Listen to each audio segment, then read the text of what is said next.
Non, la France n'est pas en recul en Afrique.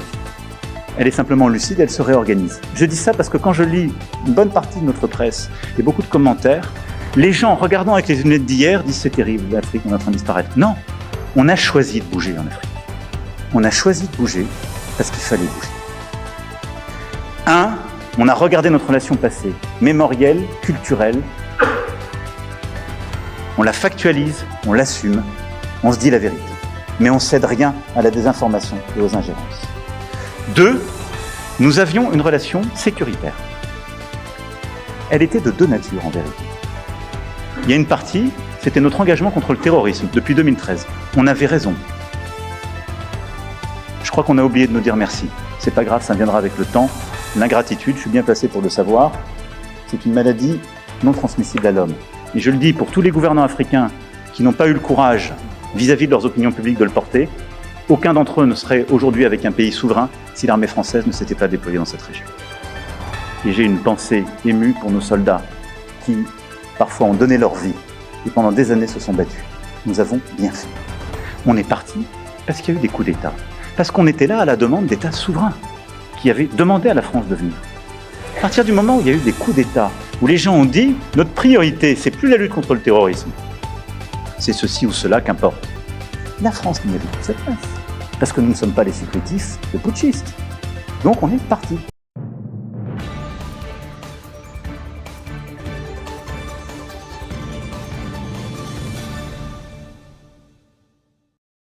Je vous souhaite très bonne et heureuse année 2025. À travers vous donc à tout le personnel travaillant à l'institution présidente du Faso.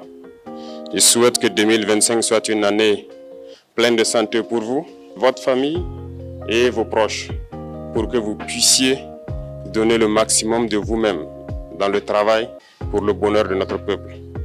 Que 2025 soit une année où vous verrez tous vos projets donc couronnés de succès, de prospérité et surtout que tout au long de l'année, que Dieu guide donc notre action, nous protège et veille sur nous.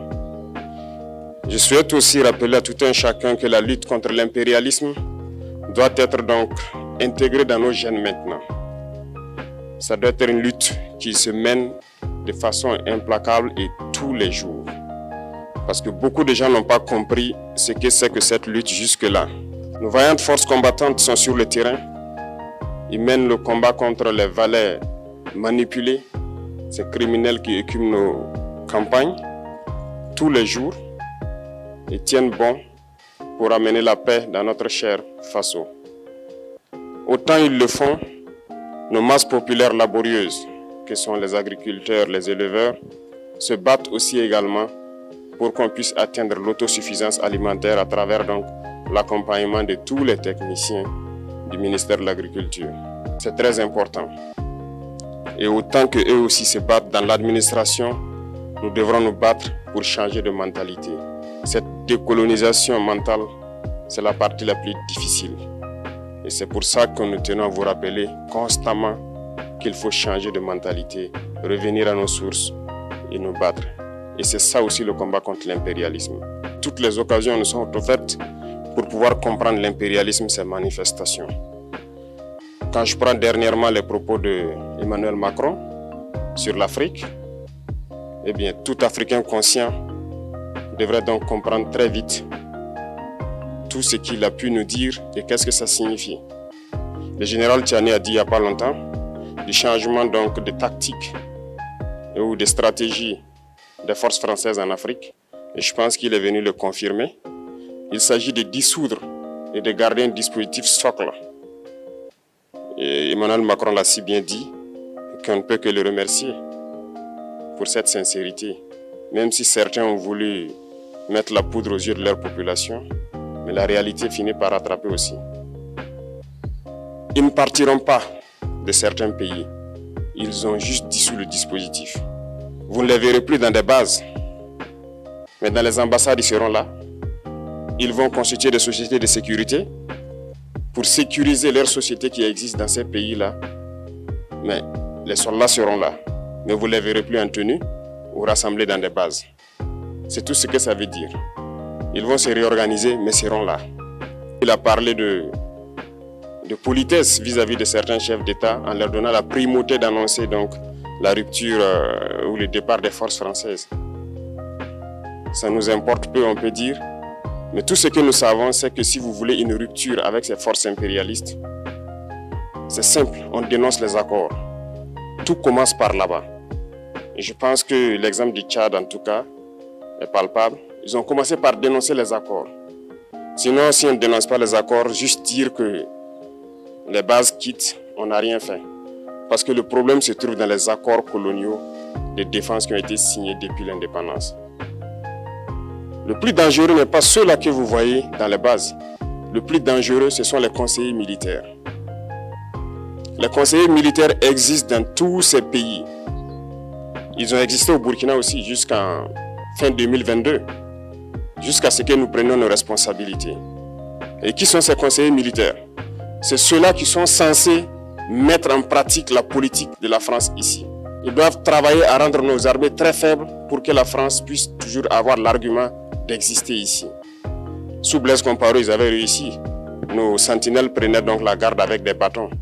C'est ça que la France veut de nos armées.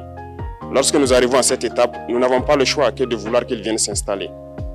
Mais l'armée burkinabé a réussi à un moment donné à se débarrasser des conseillers militaires. Malheureusement, je pense qu'en 2019, après l'opération Otapuano, où ces Français ont vu que l'armée burkinabé avait encore une capacité de réagir au terrorisme, ils ont appelé les chefs d'état-major en France. Ils l'ont instruit de reprendre les conseillers militaires dans toute la structure. Eh bien, il n'a pas accepté, mais au retour au pays, les politiques l'ont instruit d'accepter les conseillers militaires. Et c'est là que les conseillers militaires sont revenus dans l'armée burkinabé en 2019. Avec toutes les conséquences qu'on connaît, l'armée était en train de disparaître dans les années 2020-2021.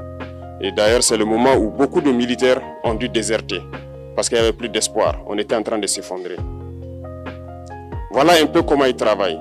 À l'état-major général des armées, dans tous les états-majors d'armée, dans les écoles, c'est eux qui sont censés nous dicter la politique de notre armée. C'est eux qui nous disent combien recruter, quand recruter et qu'est-ce qu'il faut en faire. Ils sont dans les écoles pour nous dire comment il faut les former et ainsi de suite. Tant que ces conseillers militaires sont là, vous n'êtes pas indépendant. Votre armée aura juste l'apparence d'une armée qui sera là en train de faire des parades, du cirque. Mais lorsque viendra la guerre, vous vous rendrez compte que la parade, c'est une chose, mais la guerre, c'est une autre chose. Il faut rompre les accords. C'est la seule façon d'avoir une armée indépendante et se construire, être fort. Mais beaucoup de gens ne le comprennent pas peut-être. Et même avec ces accords, la France choisit dans nos États des élèves officiers pour aller les former. C'est à travers ces mêmes accords. Mais en réalité, ces officiers qui partent se former pour la plupart, pour la France, ils viennent pour servir l'État français dans leur pays. Ils ne viennent pas pour servir nos pays. Ils les forment pour qu'ils viennent servir les intérêts de l'État français. J'en veux pour preuve. Lorsque nous nous sommes révoltés, beaucoup d'officiers au Burkina qui ont été formés en France ont été immédiatement contactés pour leur dire que c'est le moment de se mettre en action parce que vous avez été formés pour ça, pour servir les intérêts de la France. La plupart de ces officiers nous ont rendu compte, nous avons pris acte et nous continuons de suivre. Lorsque un officier formé en France arrive dans son pays et par malheur meurt soit par accident ou bien sur le champ de bataille, en France, il y a une nuit d'hommage aux morts dans l'armée, comme partout ailleurs. À la nuit d'hommage aux morts, on cite le nom de l'officier en question et on dit « mort pour la France ». Il ne le forme pas pour servir son pays, il le forme pour servir leur État. Et dans beaucoup d'États africains, il y en a plein de ces officiers. Combien sont patriotes, Dieu le sait. C'est une leçon que Emmanuel Macron a donnée encore aux chefs d'État africains, de se rattraper et de pouvoir vraiment mener cette lutte contre l'impérialisme. Mais en plus de ça, il a aussi insulté tous les Africains dans ses propos. Il y a une partie qui a retenu mon attention, là où il parlait d'ingratitude. Et que l'ingratitude est une maladie non transmissible aux humains. Lui, il est humain, notre ingratitude n'est pas transmissible à lui. Voilà comment ce monsieur voit l'Afrique, voit les Africains. Nous ne sommes pas des humains à ses yeux. Peut-être que c'est lui qui n'est pas humain, il ne se met pas dans la classe des humains. Mais s'il y a bien un ingrat, c'est bien lui. Je pense que s'il n'est pas athée et qu'il prie, à chaque matin qu'il se réveille et qu'il prie, il devrait aussi prier les Africains. Parce que c'est grâce à nos ancêtres qu'il existe aujourd'hui une France. Il devra nous prier. À ses yeux, nous ne devons pas être des humains, nous sommes plus que des humains. Ce sont des messages très forts qu'il passe. Moi, je pleure le peuple français. Mais quand même, il est bien pour l'Afrique. Il est un mal nécessaire pour nous. Ceux qui veulent se réveiller, se réveillent.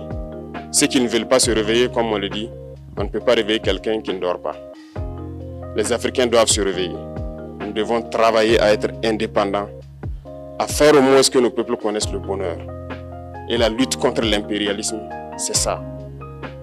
Il faut décoloniser les mentalités, prendre en compte toutes ces données-là, parce que le monde nous donne tellement d'exemples à voir.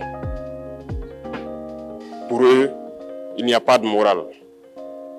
Ils peuvent vous désigner aujourd'hui terroriste, mais demain, vous êtes un héros. Par leur simple bouche, ils décident de ce qu'ils font. Ils parlent de démocratie, mais ils se font eux-mêmes des coups d'État constitutionnels entre eux. Ils parlent des droits de l'homme, mais ils déciment des populations ailleurs. L'Africain doit se réveiller, l'Afrique doit se réveiller. Et le combat contre l'impérialisme est permanent.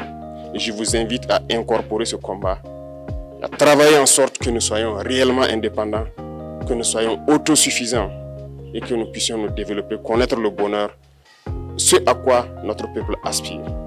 Merci, je vous souhaite une très bonne journée, une très bonne semaine et une très bonne année. Et que, à la fin de cette année 2025, en faisant la rétrospective, nous devrons nous dire que nous avons apporté un grand plus à notre nation. Merci beaucoup à tous, que Dieu vous bénisse et que Dieu protège notre chère patrie. La patrie ou la mort, nous vaincrons.